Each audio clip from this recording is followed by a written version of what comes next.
Good afternoon, and welcome to Techcombank's fourth quarter and full year 2023 financial results presentation. As this event is being broadcast live, we ask those of you in the live audience to please put your mobile devices on silent.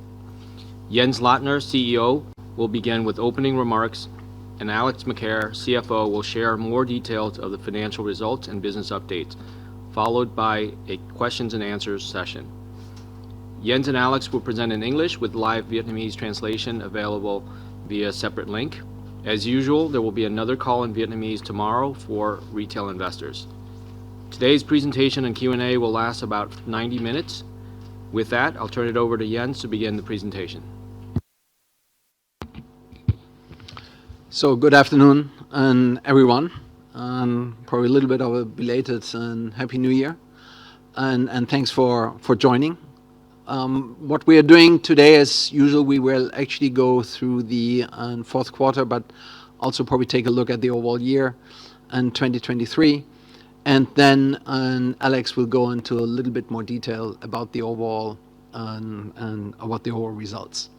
So let me just go probably straight into the summary of what we have seen. And I think ultimately, probably 2023 has played out very much like what we envisioned. And I recall that people were asking us when we gave the guidance, because it might have been a little bit different than what other banks had guided, but it was pretty clear that this would be a relatively difficult year. And while at the same one time, we were actually confident that a lot of the intrinsics of our business model were holding up. And I think that's exactly what we're actually seeing. So first one, on the TOI, we are pretty much flat year on year, although we clearly have seen improvement in the fourth quarter, where we are actually up at around 18% year on year.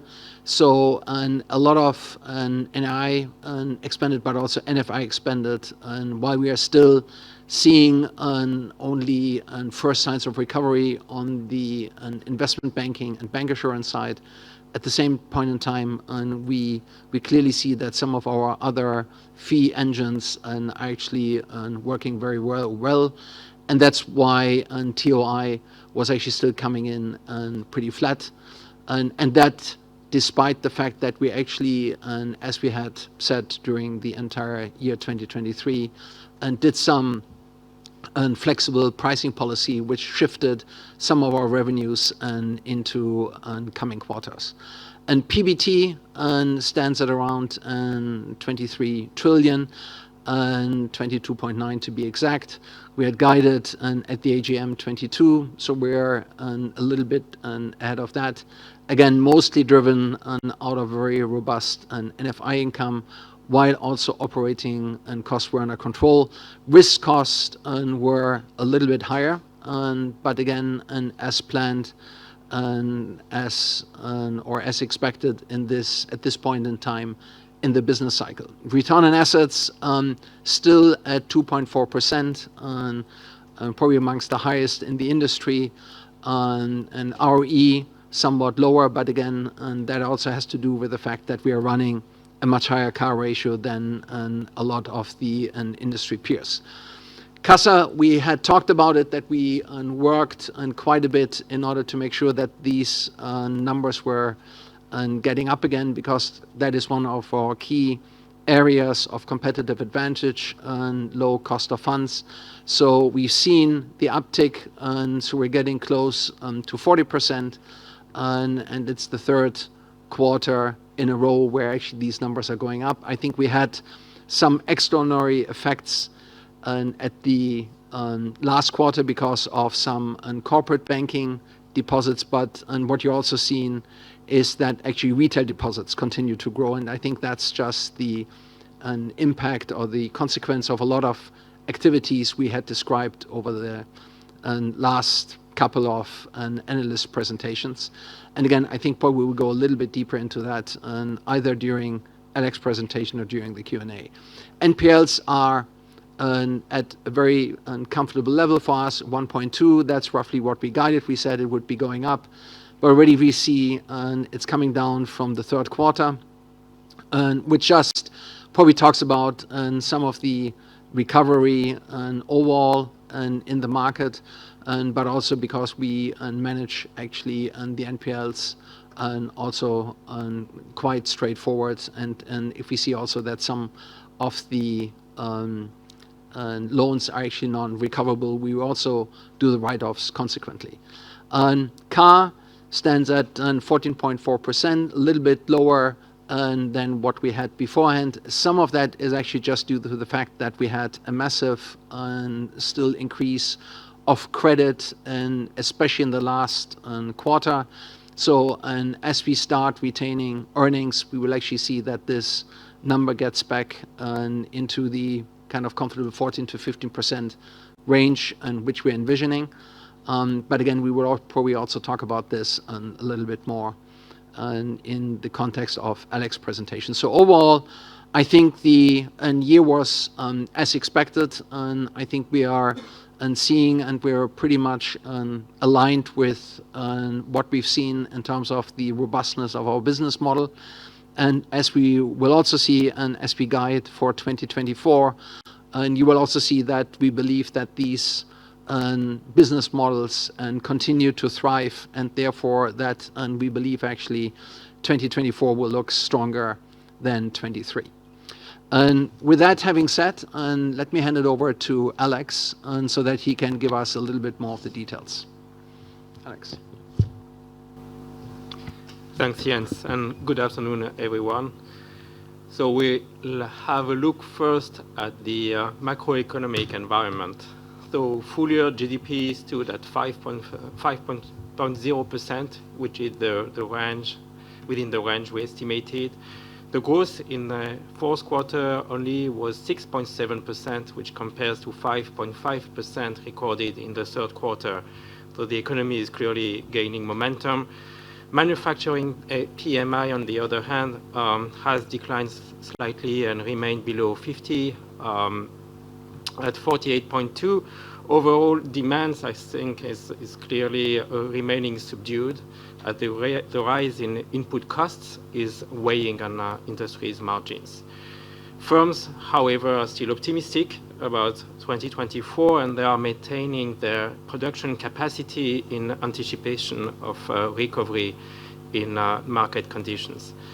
Exports also showed constant improvements throughout the year. If you look at the last quarter of 2023, then actually they went up 8.8% over the prior year. And finally, FDI disbursements are also holding up well with a continuous progression through the year. In short, we are still in lower part of the business cycle, but we are slowly making our way up. On the monetary side, we now have the final results for the growth of the sector in 2023. Credit expansion finally stood at 13.7%, which represents a very significant acceleration compared to the end of the third quarter, when the growth recorded at that point was only plus 7% year to date. It was also the first time in 5 years that the growth of deposits actually closely matched that of credit. So the consequence is that liquidity in the banking sector remains ample. As a result of that, the CASA ratio in the banking system continued to improve, getting now close to 20%, which is actually still a little bit below the level at the start of the year. Interest rates also continued to decline across the board, whether we're looking at government yields, term deposits, or interbank rates. Focusing on term deposits, as you can see, the decrease for the full year was around 300 basis points between the start and the end of the year. So that's quite drastic in terms of interest rates volatility. On the asset side, the banks have scrambled clearly to use up on their full credit quota in the last weeks of the year, and as a result of that, there has been intense competition on asset pricing, which, as we will see, has exerted pressure and will exert pressure on net interest margin. I would like also to quickly touch on two pieces of legislation which were enacted by the National Assembly on the 18th of January. The first one is the revision of the law on credit institutions. It introduces lower caps on the single borrower limit as well as maximum share ownership that individual investors can have in the capital of banking institutions. So the aim, I think, is clear. It's to enhance the stability of the banking system, preventing conflicts of interest and also concentration in banking books. For some aspects of the rule, particularly for collateral handling, we will need to wait for further guidance to be published by the SBV in order to assess the impact on us. Finally, customer data protection rules have also been strengthened and are now more or less at par with the standards found in more developed advanced economies. The second significant update is the revision on the land law. So here again, it aims to support the real estate market by providing a framework for public authorities to grant project licenses. The key point is that land prices will have to be set in accordance with market principles, and therefore we expect that this will have an inflationary impact on the price of land, which in a way gives also a premium to the projects which, like ours, have already started and have a clear legal status. So let's look now at the financial highlights in a bit more detail. In short, as Jan said, the bank continued to accumulate momentum throughout the year, and particularly during the fourth quarter. Our Q4 TOI went up by 6% quarter-on-quarter and 17% year-on-year. This allowed us to reach 22.9 trillion PBT, which is close to 1 trillion ahead of the target we communicated to the General Assembly of Shareholders. Fees in particular have been progressing steadily, so they grew by 14% quarter-on-quarter and by plus 10% for the full year. I think it is quite a commendable outcome when you take into account the intensity of the headwinds that we have faced throughout 2023 in our banca and bond markets in particular. NII also stopped its decline this quarter, reducing the year-on-year variance to minus 8.6% for the full year. Our net interest margin stood at 3.9% for the full year, but at 4.2% if you look at the fourth quarter in isolation, and it's now stabilized. On credit risk, Jens mentioned it, our NPL was down this quarter to 1.2%, and actually, if you take bonds into account, then the true underlying NPL ratio was 1.1%. We saw strong improvements as well on our CASA ratio, which was back to nearly 40% with seasonal factors, but also with very real strong underlying momentum. And overall, the bank performed, in a nutshell, better than our expectations for Q4. The NIM is stabilized, CASA fee business on a good trajectory, and we are starting the year with a much larger balance sheet. We therefore believe that 2024 will be a lot more exciting than 2023. Looking quickly one more time at our PBT, we generated a PBT of 5.9 trillion in Q4, which compares to 5.8 trillion for the third quarter. As I mentioned, NII and NFI were both on an upward trend. We generated 3.1 trillion in NFI, which is the highest on record, highest quarter on record in the history of Techcombank. Despite the usual seasonality, our OPEX went down quarter on quarter. And if I look at the whole of 2023, then our expenses were broadly flat, which reflects our rigorous cost control. Provision expenses went up a bit this quarter, and we will go through that in a bit more detail later. However, our special mention loans continue to decrease, reflecting slower risk emergence. This slide shows the components of our NII in a bit more details. Our balance sheet expanded significantly this quarter, with loans and bonds increasing by plus 7% quarter on quarter. Customer deposits grew even more by plus 11% quarter on quarter, which shows impressive momentum, I believe. In addition to this, we were able to grow our balances of exchangeable certificates of deposits, which we call CD BAOLOC, by plus 43% quarter on quarter. Those certificates of deposits, if you remember, we talked about that in the last presentation, are primarily held by retail customers and are therefore very similar to term deposits. Although they have a maturity of 3 years, the customers can trade them directly on the mobile app, which means then they can cash in their certificates of deposits at any point in time. It is therefore a very powerful instrument because it provides returns and a lot of flexibility to customers, and at the same time, it gives us competitive long-term funding. Our cost of funds continued to decrease significantly this quarter by 50 basis points quarter on quarter, and at the same time, our asset yields softened as well, reducing by 40 basis points quarter on quarter. In this context, our last 12 months NIM reduced at a much slower pace, and the fact that the NIM still went down a bit this quarter is partly a consequence of the large volume of assets that the large volume of deposits that we put on the balance sheet in anticipation of the accelerated asset growth. But we will go back to our guidance on NIM a bit later.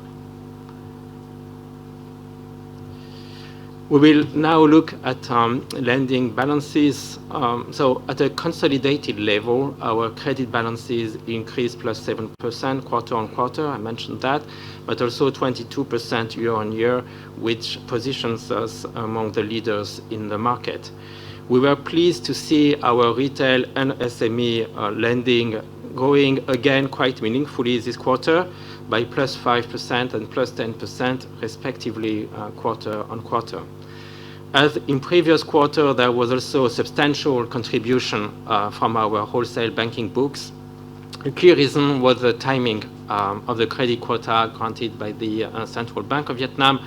We received essentially 23 trillion of additional credit quota on the 30th of November, and we had limited time to deploy it. Therefore, we put the priority on the bigger ticket size, and wholesale banking offered us an opportunity for fast deployment.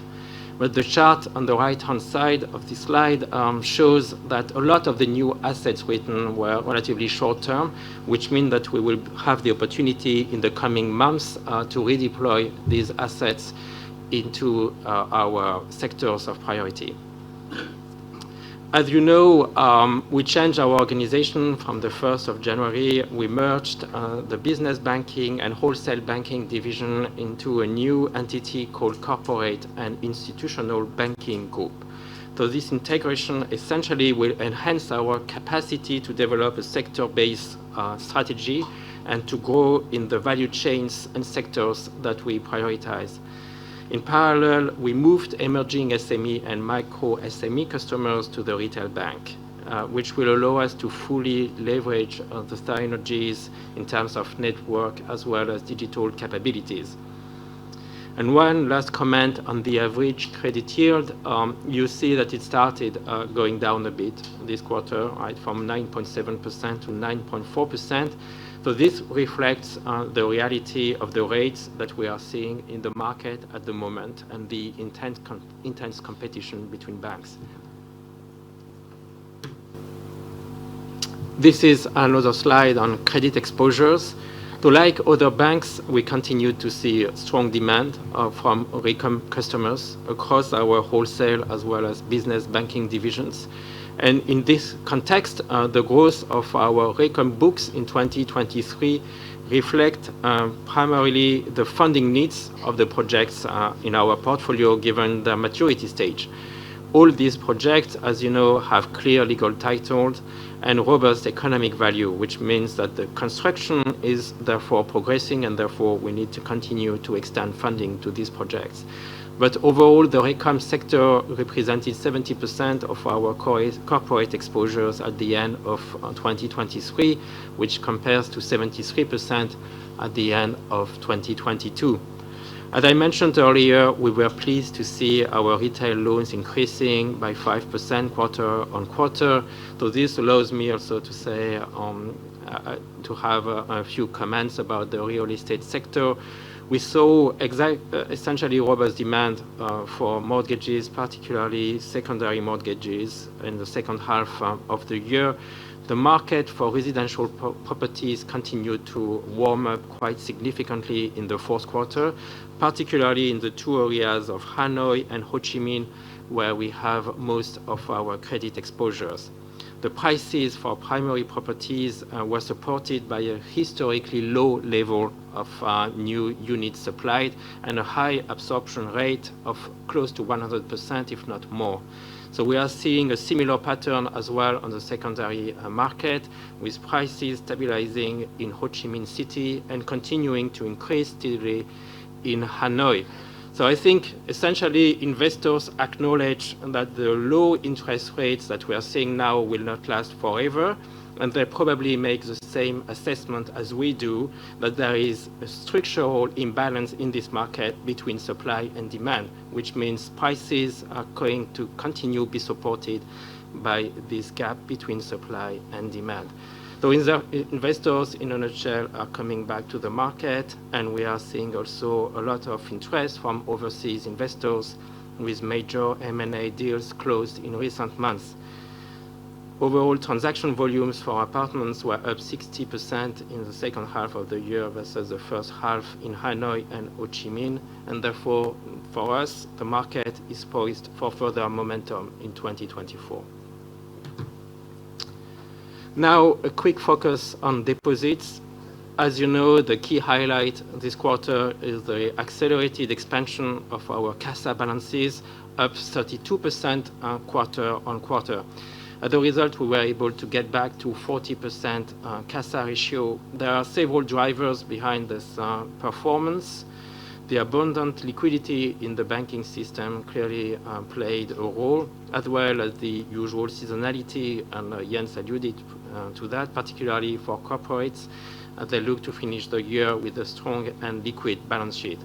But beyond that, we are also seeing strong fundamental momentum.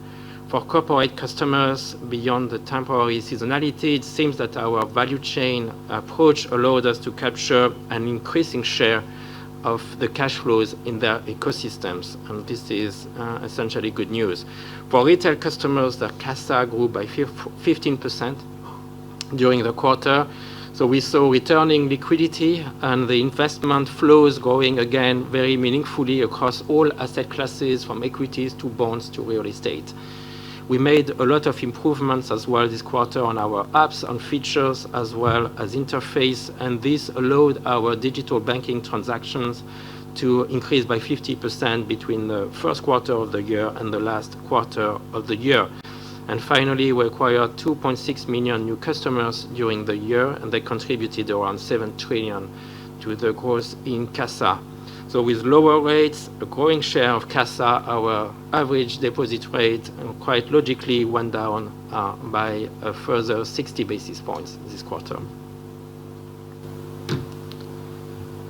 Let's look now at our fee income. Here also, we are seeing a steady and encouraging trend across the year, with 14% growth quarter on quarter.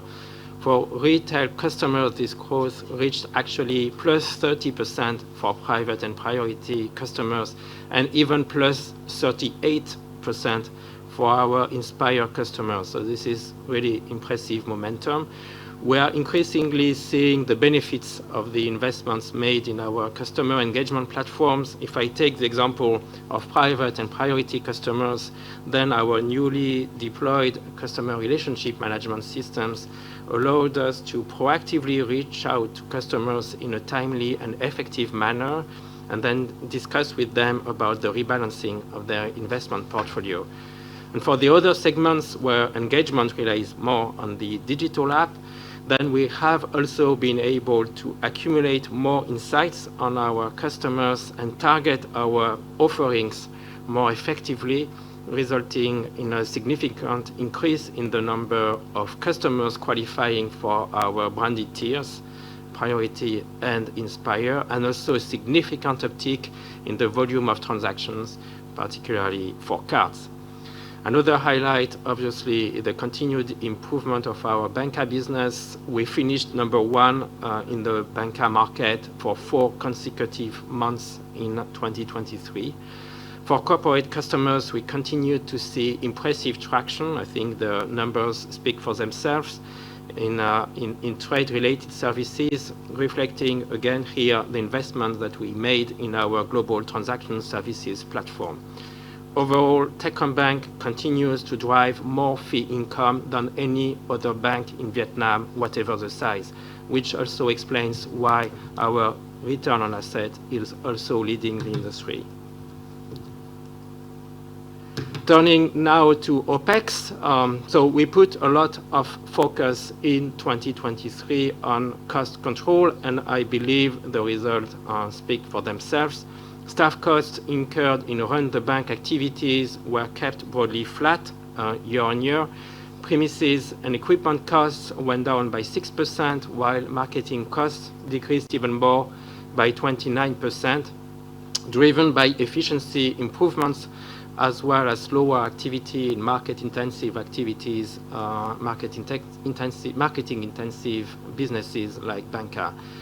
Meanwhile, depreciation and amortization expenses continue to increase as the bank maintains a high level of investment in data and digital technologies.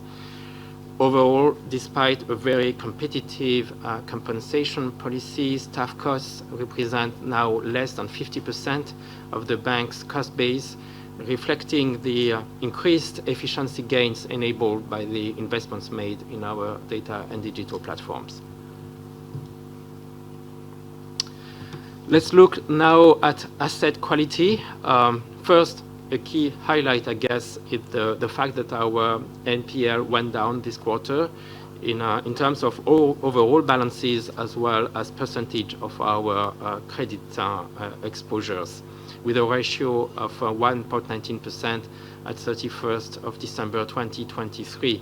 Special mention loans, also called Bucket 2, decreased even more by 25% quarter on quarter, and the ratio of special mention and non-performing loan was at its lowest level since the end of 2022. Our coverage ratio has improved and is now slightly above 100%. One comment on this as well. VAS rules, so Vietnam accounting standards, as you know, are quite prescriptive in terms of the amount of provisions that we can book, and therefore the current level of the ratio is primarily a consequence of the high proportion of secured loans in our portfolio, which means that the amount of provisions we need to hold against non-performing loans is also quite low. Finally, provisions expenses increased a bit this quarter by 0.6 trillion, which can seem a bit counterintuitive. But if you look more closely, then you can see that the increase is partly driven by the growth in our credit books and the fact that we had, therefore, to increase our general provision. But then our specific provisions also went up a bit, and this was largely driven, as a matter of fact, by a few one-offs. And we will look at this now.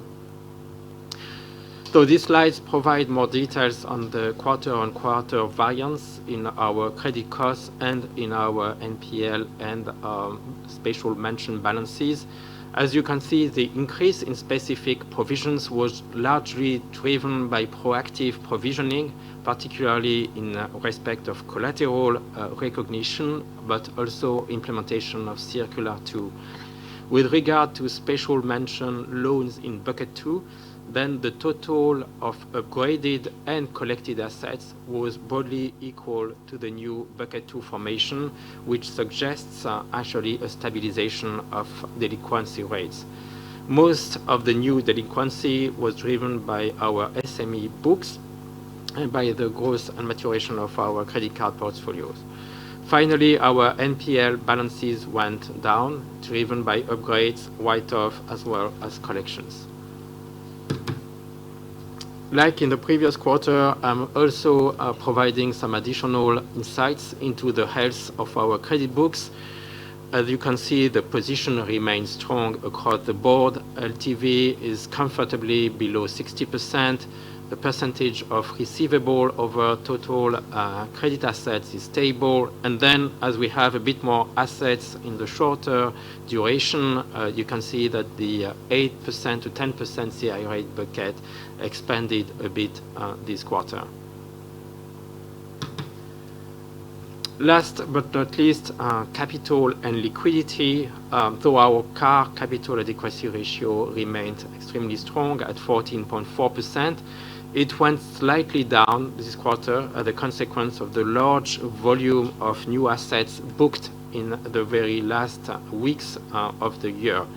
As I said, we essentially booked 22 trillion, close to actually 23 trillion of assets over the span of 4 weeks. So these additional assets generated immediate RWAs, but because they have been on the balance sheet only for a few days in 2023, they did not have time to generate retained earnings. And this is why essentially our capital adequacy ratio went down a bit to 14.4%. On liquidity, the structure of our funding remained strong and continued to improve further this quarter. Proportion of non-customer funding in our total funding went down to 26.8% on the back of impressive growth in our deposits. Our ratio of short-term funding to medium long-term loans also improved to 26.4%, which is very significantly below the regulatory limit of 30%. So as you will have seen in our press release yesterday, the management will recommend to the board and then to the general meeting of shareholders the payment of a cash dividend in respect of 2023, targeting 1,500 dong per share. This decision reflects our conviction that the bank has reached a level of resilience and profitability where it can start to pay dividends without slowing down its growth. It is the beginning of a new and, we believe, exciting chapter for Techcombank and its shareholders. Finally, a glimpse into how our performance compares versus peers. As I mentioned in previous calls, the disruptions in the bonds and banker markets in particular have been extremely penalizing for Techcombank given our business model. In this context, it's quite encouraging to see that the bank is again pulling ahead of its peers, particularly for metrics like CASA ratio, cost of funds, or percentage of troubled assets. Okay, so with that, we will turn now to the forward-looking guidance. In our base case scenario, as you can see here, we believe that the GDP growth of Vietnam could reach around 6% in 2024 compared to 5% in 2023. The key rationale is that the same factors which have allowed Vietnam's economy to accelerate in the last part of 2023 will continue to provide support throughout the year. These factors are mainly the continued inflows of FDI disbursements, which are relatively predictable because they are a function of the commitments made in the past. The recovery in tourism and exports as foreign importers need to build up their stock again, the low level of interest rates, and finally, the impact of expansionary fiscal policies with extended VAT cuts new salary policies and fiscal stimulus. Obviously, this scenario assumes that there is no further deterioration in the geopolitical environment and that the crises in Ukraine and Middle East in particular do not escalate further.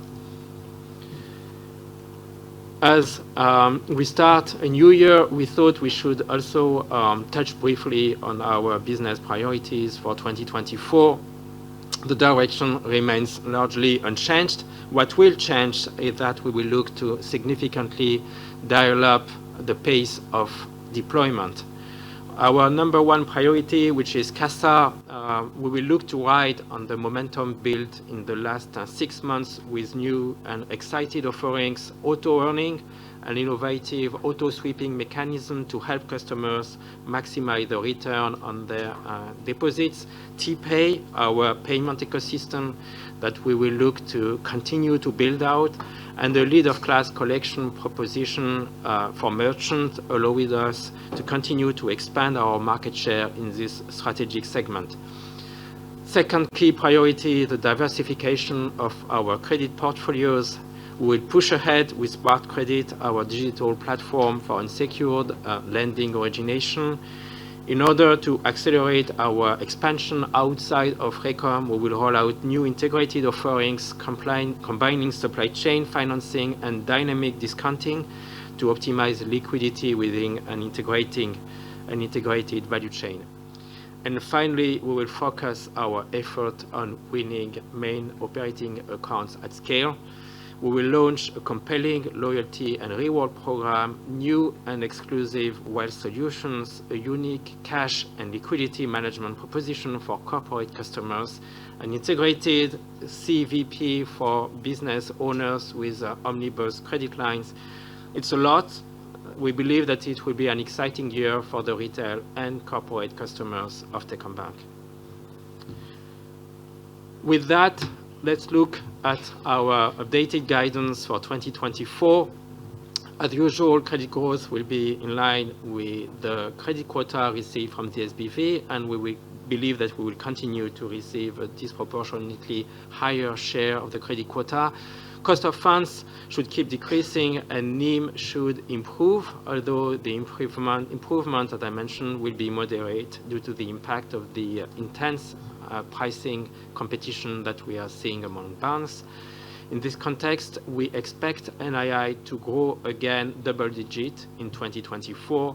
Same for NFI, double-digit growth, as most of the shocks on the bonds and banker markets have already been absorbed, and we are starting the year with a lot of positive momentum.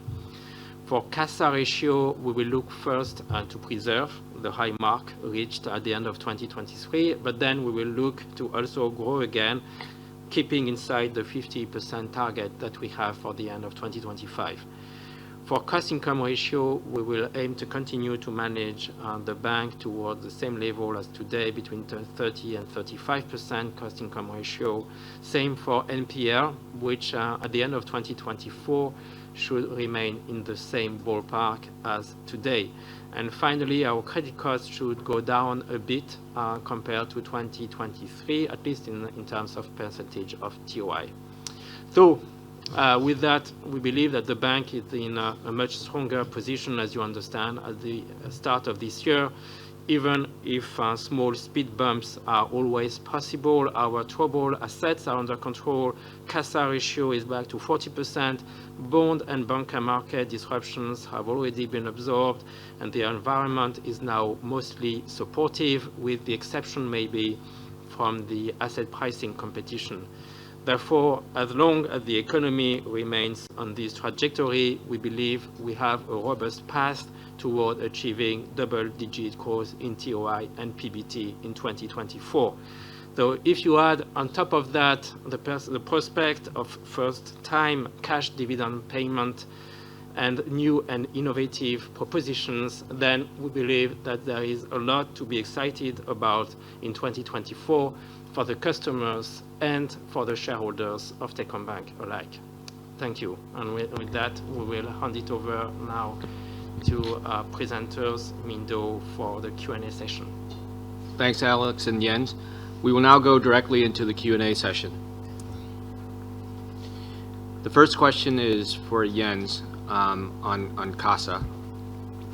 Techcombank regained its position as the number one CASA ratio again in the fourth quarter, despite prior concerns from analysts and investors. What were the key drivers that you attribute to this rapid recovery, and what did we miss? So thanks for the question. And I think that in the last session I basically said we would be looking forward to getting somewhere back to the 40, and I know that people looked a little bit like it and said, well, let's see. So I think we really need to separate out probably a little bit the retail and the corporate side. And I think the corporate side, there were clearly some one-off effects which we had at the end of the year. And some of that probably we will see kind of every year and going forward as the value chain basically starts kind of putting more liquidity into the books, just in order to make sure that they're also getting ready for the year end and showing the right balance sheet structure, etc. But you see also that compared to what we had in the fourth quarter 2022, compared to the fourth quarter 2023, we saw an uptick. And again, I think just because we had a couple of better offerings, but I would still say, and you will probably see that number going down again in quarter one, quarter two. However, the retail side looks very, very differently, right? Because this is a continuous an upswing, and we expect actually that to continue. So what did we do on that side? I think it's pretty much like what we described before, and that we said we will put more customers into the bank. We acquire more customers, but then also we will start creating more offerings to really become the primary banking relationship, make it just very convenient to use our app, and seeing good offerings in terms of liquidity management. Also, if you want to invest into other asset classes, we get relatively good offerings to merchants who started banking with us. So I think a lot of the transaction-based offerings were what we said we would do, and basically what we did. So therefore, we've seen a massive uptick of customers using us as their main transaction bank, and that has immediate implications to the CASA balances. So that will continue. We will actually continue to build on that. At the same point in time, also what we said, we have CASA is by definition the amount of current accounts divided by term deposits. And as we took a lot of term deposits at the beginning of last year, and as the liquidity became very tight, we right now grow a lot of other financing classes, so CD Baller, CASA, etc., which also means we are not so dependent on term deposits anymore. So the amount of money which gets kind of also shifted out of term deposits into other financing instruments is also helping on the CASA side. So from that perspective, there's a little bit of kind of calculation, but ultimately the real underpinning and element is more customers using more of our services, using it as the main transaction bank, and using some of the innovative offerings. And that will continue to be our key hallmark. So we increased roughly on the retail side from the low in quarter one, which was 74, now at 97. So that's roughly 23 trillion. And we actually hope that this number this year in terms of growth would actually be higher than what we've seen in last year, which was already giving us some headwinds. So overall, again, I think we are pretty clear, and that's what the guidance is. We should actually get to even higher numbers at the end of this year. Thanks, Jens. Next question is also for you. Recently, the U.S. CPI numbers were higher than expected, and analysts expect that the Fed may keep interest rates high for a while versus previously expecting a cut in Q1. Could you comment on what you think the impact is on Vietnam, the VND-USD exchange rates, and TCB's own business? So again, I think indeed, and suddenly there was a little bit of the spike in the US and CPI again. I think probably that will come down a little bit, and I think there was very strong GDP growth in the US. I think that's probably moderating a little bit, and because of that, and I think also there were then the estimate that if inflation was so high and that it would actually be kept up, then it was going down again, then people thought, okay, maybe they're relenting a little bit. Because of this volatility right now, I think the central bank is taking a more moderate course, Fed. They're basically just saying, let's maybe do 3 rate cuts instead of 6 anticipated rate cuts, so that might be half of it. And we need to see how the overall economy is developing, because there's still a lot of uncertainty about the global economy. I still think that China is probably still struggling, and Europe is not really so okay. And I think in US we're strong, but maybe moderating again a little bit. We have conflicts in the Ukraine still going on. We have the Middle East conflict. Because of that, there are a lot of turmoils, and we need to see what the oil price is doing. Already people expect that shipping containers, for example, from Vietnam to Europe or the US, actually might be going up per container by $1,000 to $2,000. And so all of that is reflecting on world GDP growth. So you see in the chart here we have 2.9. I think the first estimates are out where we are at 2.7, and people might even see it lower. So from that perspective, I would say assume that maybe the inflationary tendency will not be as high in the US, and maybe that again overall slowdown of the economy is still getting a little bit pronounced. I would say we will probably see the 3 rate cuts anyway, but maybe there's a 4th or a 5th, right? So if that is the case, then I think the rate differential between the US dollar and the dong will not be as pronounced as what we have right now. Right now, I think the rate differential is substantial, which leads to the appreciation of the dollar against the dong. So that's why you see right now maybe in the black market already some numbers are floating around 25,000. Again, if that would really be the case, then we might see maybe some implications here to raise interest rates again in order to level this going forward. Our expectation is interest rates in the US are coming down a little bit. Interest rates at the end of this year will probably going up a little bit, and for the Vietnamese economy. On average, we are still lower than 23 in 24, but again, I think we probably see an uptick again.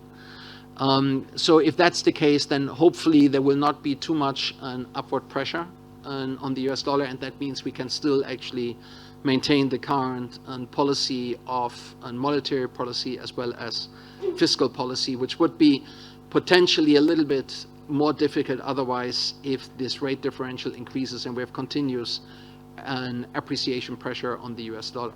So from that perspective, again, I think we can probably deal with 3 to 4. So 3 interest rate cuts we should see, and 6 might be better for us. But I think if it becomes too slow, then we might actually see that suddenly also in Vietnam liquidity might get a little bit tighter. But again, let's just be very clear. We are running at a relatively low historical interest rate, in a low historical interest rate scenario. So even if it goes up by a little bit, I don't think it will change fundamentally the economic or macroeconomic conditions in Vietnam and for 2024. Next question is for Alex. What is your outlook for the real estate market? And if you only expect the real estate market to recover in the second half, would there be a risk that B2 and NPL might increase in the first 2 quarters of the year? Yeah, Thank you for the question, and I recognize that it's a very important topic for all of us. So, as I mentioned, the real estate market showed clear signs of warming up throughout 2023. If we look at volumes, then transaction volume actually increased by 60% between the first half and the second half of the year in the two markets of Hanoi and Ho Chi Minh, where we have most of our exposures.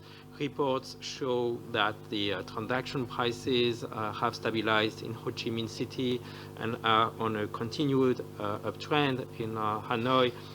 And there is a lot also of interest from foreign buyers with recent M&A deals closed on the basis of relatively high valuations.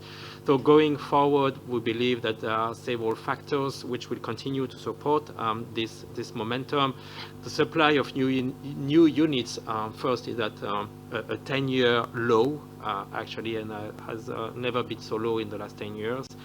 And the absorption rate is also very high, around 100% or more. And going forward, the prices for new developments is likely to increase because of the new land law, but also because of the inflation on input costs, which means that there is a premium for the projects like the ones we have in our portfolio, where the legal status is clear and where most of the development costs have already been incurred. So all this gives us reasons to be optimistic about the performance of our credit books, and this is also why we expect that the NPL at the end of the year should be probably in the same ballpark as now. Obviously, in the process, so throughout the year, temporary fluctuations are always possible. For example, if we have to reschedule the cash flows on an existing loan. That said, first, we do not expect many of these situations to happen in 2024. And even if they do happen, then as in 2022, when we had to reschedule one of our corporate exposures, we expect that the impact will be temporary because after 3 months probation, the debt would go back to normal. And then, thanks to Circular 02 on restructuring, there will not be any significant impact, or if not any impact at all, actually, on our credit provisions. So this, I would say, gives you the basis for our guidance on Bucket 2 and NPL for 2024. Thanks, Alex. The next question is on the bond market. There were many changes affecting the bond market last year, both regulatory and market related. Could you recap what you saw in 2023 and what are your expectations in 2024 for this market and TCBS, especially in terms of underwriting and distribution? Yeah, thank you. So the short story about the bond market in 2023 is that of a steady and continuous recovery throughout the year. So first, we have seen the market for primary bond issuance reopening again, thanks to Decree 08 in particular, which suspended some of the most stringent aspects of Decree 65 on bond offering and trading. If I look at the overall bond issuance volume in 2023, it was actually up 20% for the full year compared to 2022. And even if I exclude bank-related issuances, then the overall market was still roughly flat compared to 2022.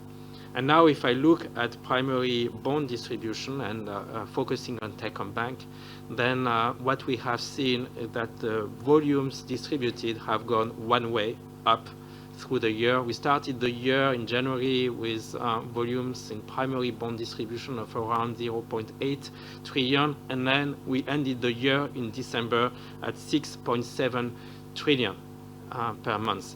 So for 2024, we do not expect any fundamental change in the operational environment for the bond business. Interest rates will continue to stay at historically low levels, even if they increase a bit. And therefore, we expect that customers as their term deposits mature, will continue to shift their money toward bond and equity and real estate, thereby driving continued recovery of the bond market. And then the second part of your question was about TCBS. So what I would say is that the crisis we've been through has allowed customers to understand a bit more the importance of working with a securities company that they can trust. And for everything I see, TCBS has been a major beneficiary of this aha moment. If I look at bond issuance advisory, then essentially they increased the amount of business by 139% year on year, and they achieved 51% market share in 2023. On equities, they continue to grow their market share, getting now close to 8%, which means that the 10% target, which many believed was not realistic, is now within reach. So what I would say is that, in a nutshell, the outlook is good, and TCBS is poised to outperform the other players in the market on the back of the strong rebound of the customer interest for wealth products. Thanks, Alex. Next question is for Jens. What do you think the impact will be on the bank from the revised law on credit institution that was passed last week? Specifically, could you address the expiration of Circular 42 regarding handling of bad debts, impact from lower individual and group maximum ownership, and any other changes that you think investors should be aware of? Yeah, so, and thanks for the question. Again, I think the law is kind of fresh off the press. I think in terms of, there are probably two intents, right, of this new law. So first one is really just making sure that we stabilize the banking system, and I think that's very much geared towards ownership structures and how do we make sure that an SPV and the relevant authorities can intervene if something happens, like in the case of SCB. And I think all of these are clearly helping to actually make the whole system more stable. So I think from my perspective, what it means with our bank, again, we have already a relatively strict governance for any kind of related shareholding activities and if they're related shareholder transactions. So we just think it's very good. It's actually helping create more transparency. And given the fact that at the same point in time, there's not a kind of forced sell down of existing shareholders, and at least what we understand. So we expect anyway a relatively still stable shareholding, and then going forward, and if somebody basically goes and divests and we create a more diversified shareholding structure, that would be good anyway. And in terms of foreign ownership, I think nothing has changed because in any case, any foreign ownership transaction would still be, if it's meaningful, would be or needs to be approved by the relevant authorities. So from that perspective, I think every single transaction probably is a one-off transaction anyway, and therefore it's still actually not really affected. So I think that's on governance of the industry. I think good. And makes it more transparent and gives more clarity, transparency, and so I think that's all good. And on the bad debt, again, I think it's clear what this is good for, making sure that and also customer rights are protected. And what I think we need to really understand exactly how this will ultimately kind of enacted and what the guidance is, because it might also be that, and if you're saying is, I find it harder right now in the case of an insolvency or in the case of you want to take recourse to the collateral, if that now becomes longer, takes more time, etc., we need to see what that means. I mean, some banks might just be getting a little bit more reluctant to lend, and it could be that the criteria for really extending credit might be even a little bit tighter because we really want to say I cannot so easily take recourse on the collateral, so I really check even more is the ability of the customer there to pay back the obligations. So so we need to really understand how that ultimately will work out, and so that we're also making sure there is not a certain moral hazard where customers might just say, well, okay, it's very hard for banks to repossess, so maybe I will not pay back my loan, which we've seen in some other markets. So I think on that one, and I think the intent is clear. So let's see and how that will ultimately really be worked through, and how market participants will react.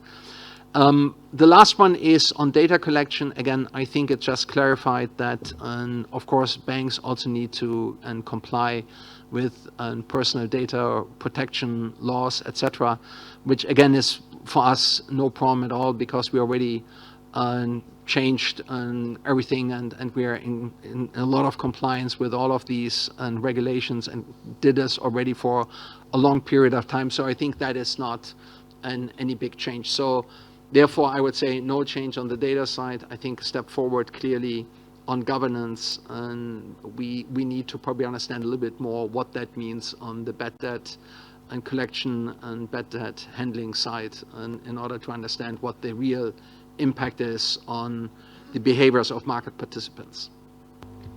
Thanks. And follow up on the real estate law changes. What's your view on the main impacts of the revised land law that was passed last week, and the impact on your largest customers and your own book? So again, I think same here, right? Probably some things are a little bit clearer than others. And the intent of the law, again, is very clear. We're trying to get to a better and stricter regulation so that actually there is more clarity, which should accelerate to a certain extent the approval of transactions, and therefore should speed up and unlock the market and just get a faster process in place to really get to land usage. And however, we still need to understand exactly some terms in the law, and especially when it comes to tax calculation on market prices and all of that, how this will ultimately work through, and will it really speed up. What is very clear is that at this point in time, everyone who has a land bank and everyone who has real estate probably will see their prices increasing, because if we really get to a market price which might reflect closer market realities, you will see that actually these prices are going up. And also, as prices for taxes, etc., might be going up, everyone who has already an acquired land bank and legally clear rights will probably see the value of their projects improving. So from that perspective, again, we have just looked selfishly at us, and a lot of our developers are rather in their construction phase. They have all the legal titles, and they have calculated on the basis of an old tax and land law on old prices. So I think it should actually be beneficiary for them, especially as Alex mentioned, in a period of short supply. It would probably just get even more investors thinking, should I basically start right now buying something? I don't know exactly what the implication of the next one will be. So I think existing projects will be kind of see some favorable impact on the current law. And on the new ones, as I said, I will see what's happening. I think we see already that some developers are handing back projects because they believe it's not doable anymore, or it's not making economic sense. So maybe we're seeing actually first a slowdown in a couple of the projects, and because on the current regulation might not be so attractive anymore. But again, I think from what we are seeing is there's still so much demand, and as we also said, we want to diversify away. I don't think that we will see any major impact on our book, and I think we can easily live with these changes in the land law. It might actually really be a positive impact in the short term. Thanks, Jens. The next question is for Alex. Could you share your expectations on the NIM progression for 2024 fiscal year? Thank you, and I recognize this is a very legitimate question, which is why I already provided some insights in my earlier presentation. Overall, we thought that our cost of fund advantage was coming back in 2023. So the differential between our cost of funds and the median of the industry was around 80 to 90 basis points in the first half. And then in the third quarter, it increased to 140 basis points. I don't have the figures yet for the fourth quarter, but I expect that this trend will continue given the fact that our own cost of funds decreased by around 50 basis points during the last 3 months of the year. At the same time, I mentioned it, we saw a lot of pressure and some on asset pricing and some very low pricing from some of our competitors. This will help with the recovery of the Vietnamese economy, and therefore this should also translate into a positive tailwind in certain areas of our balance sheet and P&L, like NPL and like credit provisions. But then, if you look at the net interest margin in isolation, this means that the potential for a significant improvement of the net interest margin in 2024 is probably limited. I would say it is in the low teens, if you want, in terms of basis points. This is, of course, assuming no change in terms of flexible pricing policy. And in other terms, when we gave you the guidance earlier, it was a relatively conservative scenario where we assume that we are not able to roll back our flexible pricing policy, and therefore we are not able to claw back some of the interest rates concessions made in the last few months. So that's what I can say for the net interest margin. Probably now stabilized, bottomed out. We will go up from there, with some fluctuations maybe from quarter to quarter, and at the end of 2024 we should be with a NIM which is higher than the one we have now, in the proportion of a few tenths of basis points, but nothing very massive given the intense competition we are seeing on asset pricing at the moment. Next question is also for Alex. In the outlook part of the presentation, you suggested that NPL will stay here, which is higher than even during the COVID period. Can you explain why that might be the case when these might be better years coming forward?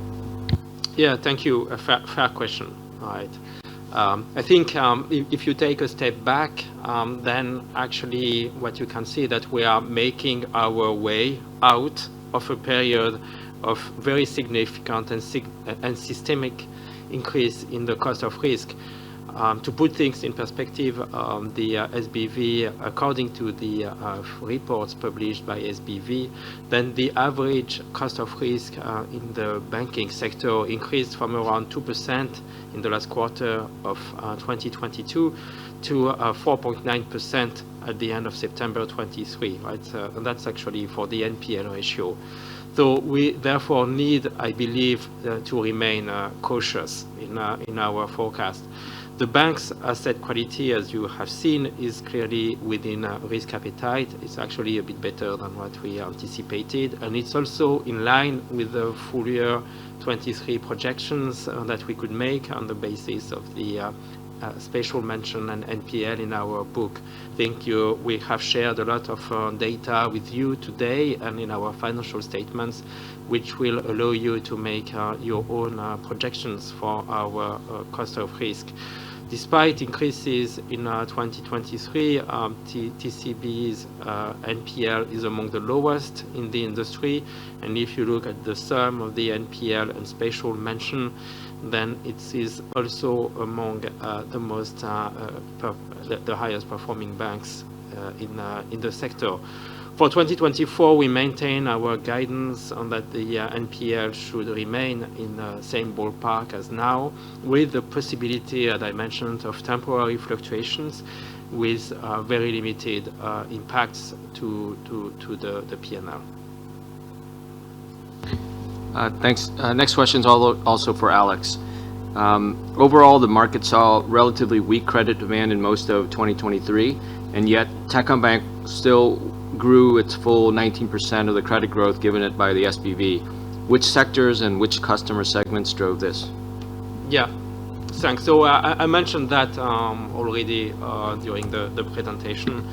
So at a high level, a lot of the credit growth in 2023 was driven by corporate customers. And then this was true, I would say, in the first 3 quarters of the year, and was also true in the last quarter. But at the same time, we were pleased to see traction in other parts of our credit books. So as I mentioned, retail customers credit was up 5% quarter on quarter, and SME credit was up 10% quarter on quarter. If you look at our corporate exposures, then we saw encouraging diversification. FMCG grew 15% quarter on quarter. Utilities grew 56% year on year. And other sectors like leisure, travel, auto was up 123% year on year.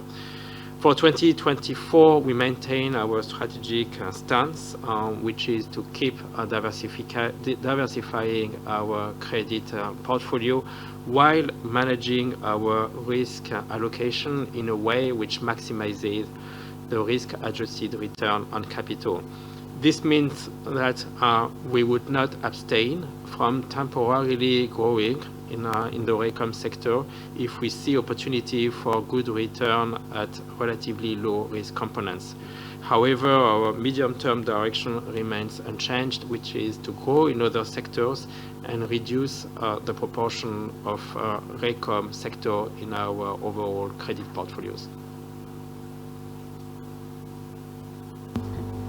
Okay. Thanks, Alex. Next question is also for you.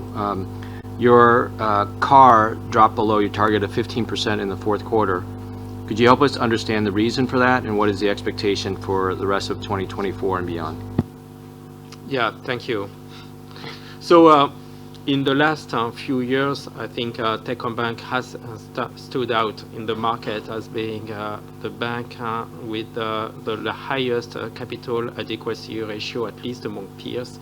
In 2023, as you know, our capital adequacy ratio in December went down a bit to 14.4%, but I believe I explained the drivers during the presentation. It's largely due to the sheer volume of new assets that we booked over the span of a few weeks, if not a few days, at the very end of the year. We were granted 23 trillion of additional credit quota on the 30th of November, and therefore we only had 4 weeks to deploy them. So which means that at the end of December 2023, we had to book RWAs against these additional assets without having the benefit of generating income from these assets. So that's why essentially the denominator of the capital adequacy ratio went up quite a bit, and the numerator remained broadly unchanged. So how do we interpret that? At 14.4% is still comfortably above our risk appetite, and also very significantly above the regulatory limit in Vietnam. If you look at our peers, they are operating at around 12% capital adequacy ratio. And being also one of the few banks in Vietnam which are able to compute capital adequacy on the basis of an internal rating-based approach, we are also able to assess that if we were to adopt Basel III and if we were allowed to report our capital adequacy ratio according to Basel III, then actually the level of our core equity tier 1 would be around 17 to 18%, which as a matter of fact is pretty much very close to the international gold standards. So this probably gives you a bit more explanation as to why we are extremely comfortable with the level of our capital adequacy ratio. For 2024, we expect that it will continue to stay in a range of 14 to 15%, despite the impact of the first-time payment of a cash dividend. Thanks. Next question is for Jens. Could you share any more insights on the mortgage lending business in the fourth quarter? And is the resumption of sequential growth that we saw indicative of a pickup trend that you expect to continue this year? So, and thanks for the question. Ultimately, on the mortgage side, and what you saw is there was a shift from a primary mortgage to a secondary mortgage. So we grew actually our secondary mortgage book and quite a bit. And I think primary mortgage is still very much restricted to what Alex described, which is very limited supply. And therefore, with the limited supply, there's only so much what you can hand out in primary mortgage. However, it's very clear that people are still looking for making investments in real estate. If it's good real estate in the right areas and with the right legal titles, you see actually a lot of demand as expected. So therefore, we actually shifted and financed more on the secondary mortgage side. And again, I think we know the customers very well. We basically do our KYC. So as we started shifting this over, and usually you have a little bit higher and risk cost on the secondary mortgage, but therefore also usually the margins are a little bit higher. And so we will probably continue to look into that. And however, we also expect that the primary mortgage market will be coming back. And I think, as I said, a lot of our customers and the big developers will release their projects and very clear legal titles and meeting or facing off to a very, very high demand for good quality assets. So, and that's why also the guidance which Alex gave is we will continue on the diversification onto the retail side. We will probably see, again, a growth in primary mortgage and secondary mortgage, but potentially secondary mortgage also in 24 a little bit higher than the ones which we've seen in the years beforehand, and primary mortgage will depend a little bit on how these projects are actually developing. But again, I think what is good for us, we basically are not just depending on some developers, but we actually have this as an overall asset class independent of developers, which also allows us actually to grow our balance sheet and independent of how the primary market is developing. Thanks. Next question is also for Jens. You saw a strong pickup in APE in the banking business in the second half of 2023. How would you characterize the performance of this business versus your expectations, and how should we think about the impacts of Circular 67 and Decree 46 on bank activities for Techcombank going forward? So I think that's a very good question. So overall, I think if you would ask probably the bankers 12 months out, would they have expected that development on the bank insurance market? The answer would clearly have been no, right? And I think the overall banker market is probably down 40-45%. And therefore, as this all developed in the first half, I think different banks, everyone grappled a little bit with the issues. I think we already, since the beginning of the year, actually for a longer period of time, we're very clear that what we want to do is need-based selling. And so if a customer, we believe actually customers need that product, and our penetration is actually very, very low overall in the country. And usually you need insurance if you are not so well off, and because you need to protect against these unforeseen events. If you're relatively wealthy, you don't need it. So therefore, there should be a big market for this, and we also believe that is what we should advise to our customers. So we created a lot of tools, a lot of processes for that advice, and we also made sure that our RMs and relationship managers are really advising against the needs of our customers. And hence, I think that paid off, because as a lot of other models and banks were faced off a little bit with probably approaches which were either only attached to lending or a little bit more push sales, or saying this is actually like investment alternative. We really focus very much on what does it do to you, why should it be in your portfolio, what can you do with that product. And that is what brought us up to the leading insurer, bank insurer in September, October, November as the number one. So on that basis, I think we are very confident and we continue to basically develop this business. Again, it's lower than what we had expected, but ultimately, if you take only kind of core advice, if you take it away from all the policies which were sold maybe in conjunction with loans and all of this, actually we probably did better than in the years before, and despite the market being down minus 45%. So from that perspective, I think we're still, again, from a secular trend, very excited about this market. I think there's a lot of upside. I don't see how it can go any further down from here, because I think the market probably has developed as bad as it could.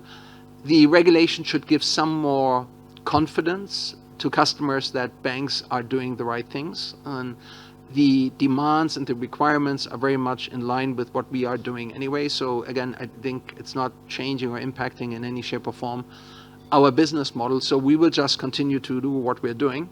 And then given the fact, as I said, that we were already number one, we just expect as the market turns that we will participate from this rising tide. And therefore, when Alex guided for better results in 2024, and we also clearly believe that banker will be one of the areas which should do better than what we've seen in 2023. Thanks. The next question is for Alex. Please share more details on the impact of Circular 02. How much debt is currently being restructured under Circular 02? And do you expect this to increase or decrease this year? And what would be the implications for provision expenses? Yeah, thank you, Claire. So I will try to be relatively concise in my answer. So first, regarding the amount of balances under Circular 02, so at the end of the third quarter, we had a total of 1.6 trillion of assets covered under Circular 02, and at the end of December, this amount increased only a bit to 1.8 trillion, which is around 0.2 to 0.3% of our books, relatively marginal. When we look ahead, then we need to keep in mind that the Circular 02 is only going to apply until the 30th of June, right? And we do not think that the end of this program will dramatically impact us, because we believe that most of the situations we are working on with our customers at the moment will be worked out before the 30th of June. And then until the 30th of June, as I mentioned, there is always possible that we see temporary increases in the amount of our Bucket 2 or NPL assets if we need to reschedule interest on an existing loan. However, this will be, again, temporary and will be smoothened out, hopefully, before the end of the year, which is the basis for the guidance that we communicated earlier. Thanks. The next question is for Jens. The market and the media seems to receive positively the announcement of a cash dividend after 10 years of a self-imposed reinvestment period. Does this mean that you're comfortable with the capital position of the bank to fund growth while also continuing to pay dividends each year?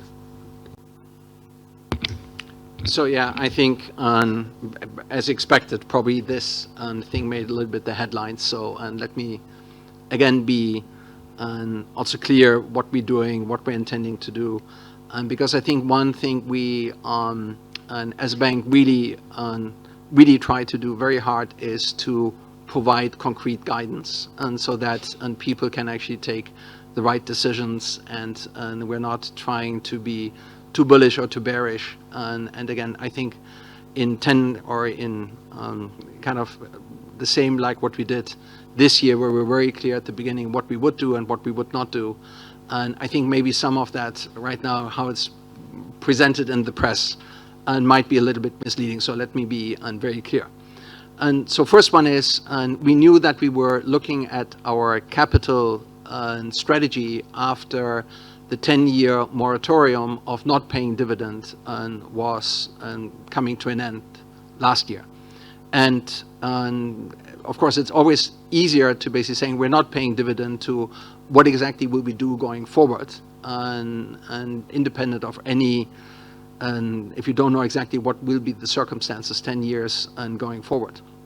So the parameters have not changed. The parameters are still, we want to maintain at least a 20% growth trajectory and top line, which also means balance sheet growth at least.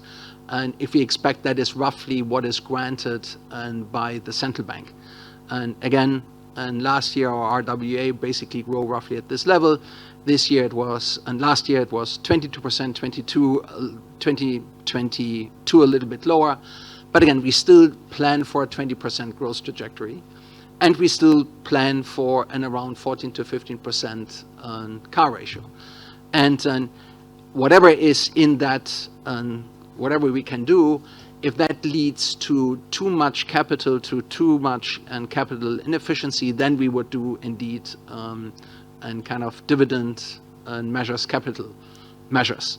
So, and with that in mind, with some of the information which Alex gave, we basically said, okay, we believe we can actually initiate a dividend policy because we believe from the earnings potential we have, from the balance sheet position we have, from the capital position we see, and what regulatory changes we can probably anticipate, we can maintain a 20% trajectory at a 14-15% CAR ratio.